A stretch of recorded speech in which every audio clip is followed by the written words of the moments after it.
Episode number 3366। Title return to the space garden. इस बार जीनो tablet और भी देर तक चुप रहा। थोड़ी देर बाद उसने कहा, एक और संभावना है, वह ये कि तुम विकास के एक नए रास्ते पर हो।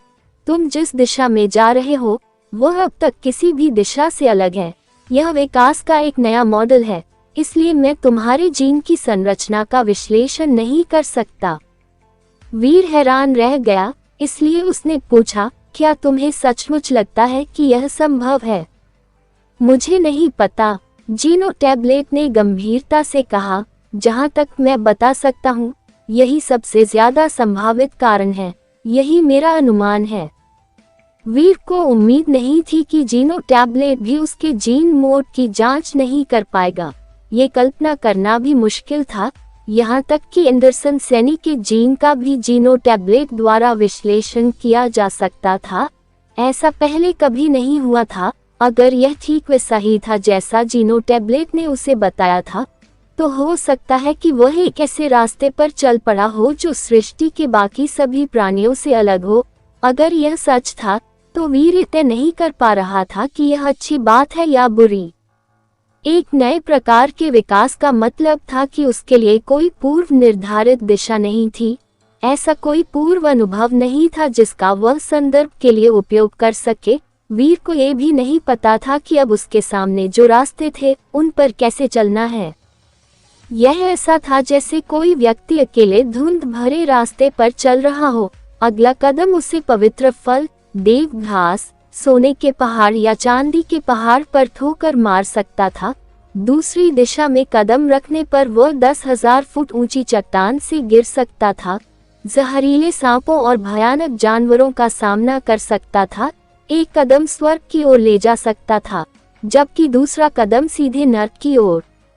जिन रास्तों पर पहले कोई नहीं चला था, वे रहस्य थे। अगर कोई सफलता मिलती तो पुरस्कार और उपलब्धियां अपार होती। दुर्भाग्य से ऐसे रास्तों पर अक्सर ढेर सारा खून और हड्डियां होती थीं। इसका मतलब था कि किसी की सामान्य सफलता 10,000 हड्डियों पर आधारित होती थी।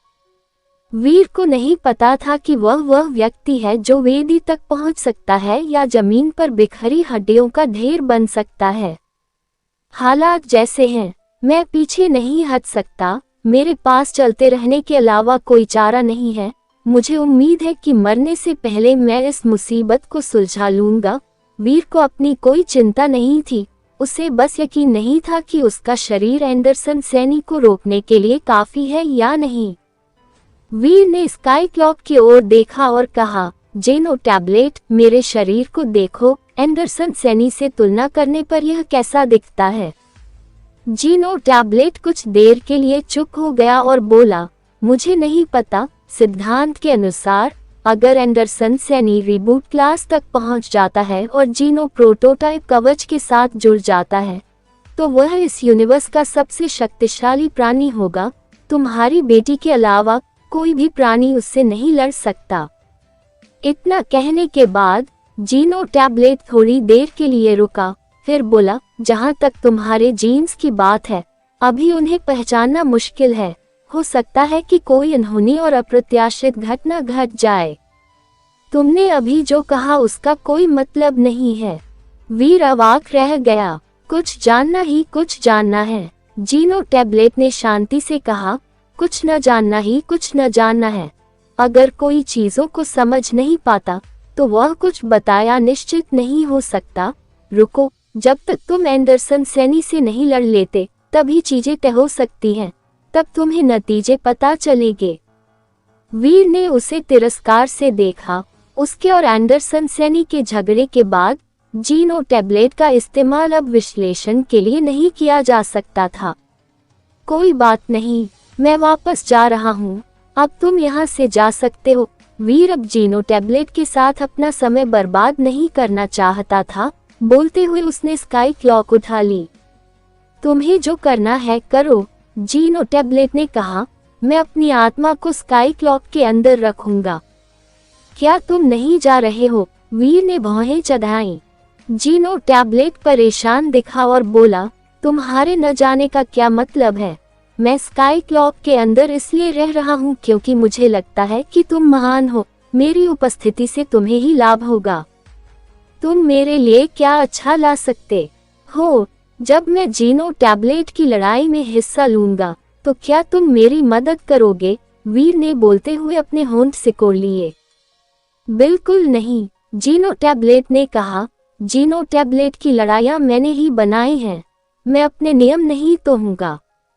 अगर तुम मेरी मदद नहीं करने वाले तो स्काई क्लॉक में रहने का क्या मतलब है? वीर ने कठोरता से पूछा। जीनो टैबलेट कुछ नहीं बोला, उसने कुछ नहीं कहा, लेकिन उसने खुद को स्काई क्लॉक से ऊपर भी नहीं उठाया। ऐसा लग रहा था जैसे वह सस्ते में खेलना चाह रहा हो और स्काई क्लॉक से बाहर न निकलना चाहता हो। अरे, तुम क्या कर रहे हो? तुम जीनो टैबलेट हो, तुम ऐसा नहीं कर सकते। वीर जीनो टैबलेट पर चिल्लाया, लेकिन उसे कोई जवाब नहीं मिला। ऐसा लग रहा था जैसे जीनो टैबलेट सो रहा हो। वह कुछ नहीं कर सकता था। उसने स्काई क्लॉक रख ली और 33 स्काइज को छोड़ दिया। वह स्पेस गार्डन लौट आया। स्पेस गार्डन का माहौल बहुत तनावपूर्ण था। क्वीन ओबरॉय और बाकी लोग ब्रेक वर्ल्ड के जानवरों से लड़ने की पूरी कोशिश कर रहे थे।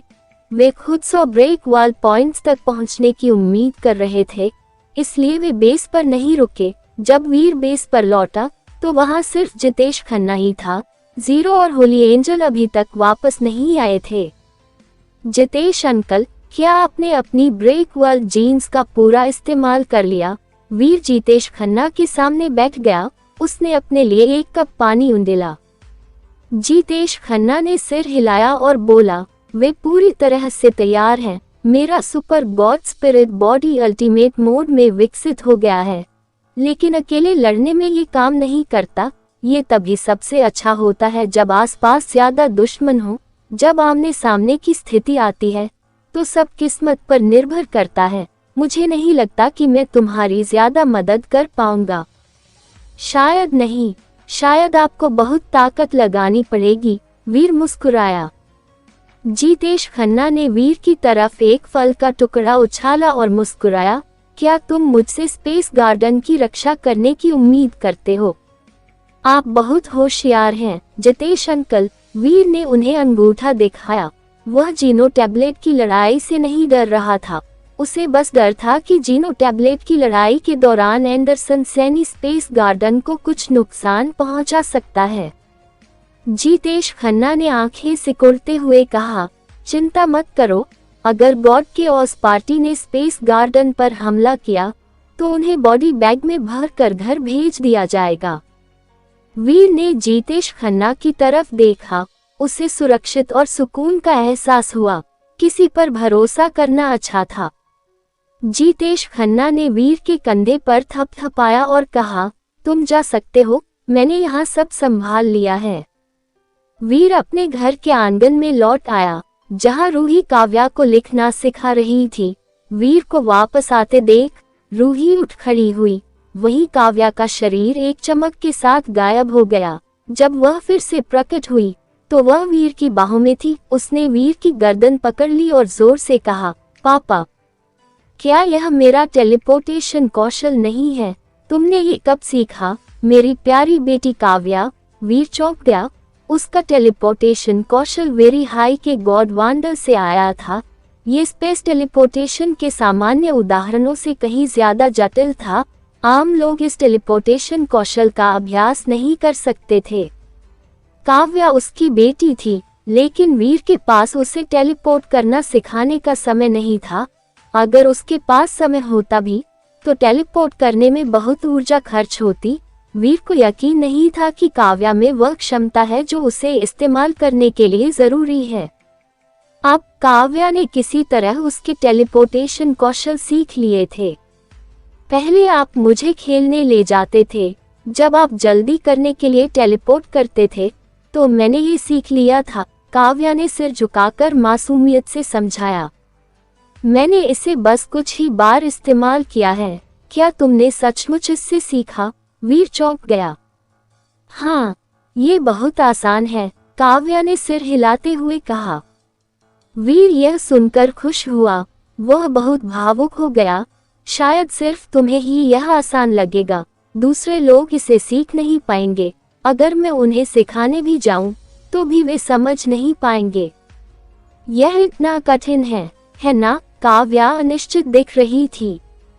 वहीं पास ही खड़ी रूही मुस्कुराए और बोली, देखते क्यों नहीं माँ कौन है? इसमें कोई आश्चर्य नहीं होना चाहिए कि वह ऐसी बातें कैसे सीख सकती है। तुम सही कह रही हो मास्टर वाइफ, वीर मुस्कुराया और सिर हिलाया। जब वे बातचीत कर रहे थे, वहीं दूसरी तरह अनिका रहेजा स्पेस गार्डन की प्रयोगशाला में एक बहुत ही विशेष परीक्षण कर रही थी। छोटी बच्ची, अच्छी बनो, तुम्हारी माँ तुम्हें यूनिवर्स का सबसे ताकतवर प्राणी बनाएगी। अनिका रहेजा ने मशीन को घूरा तो वह पागल लग रही थी।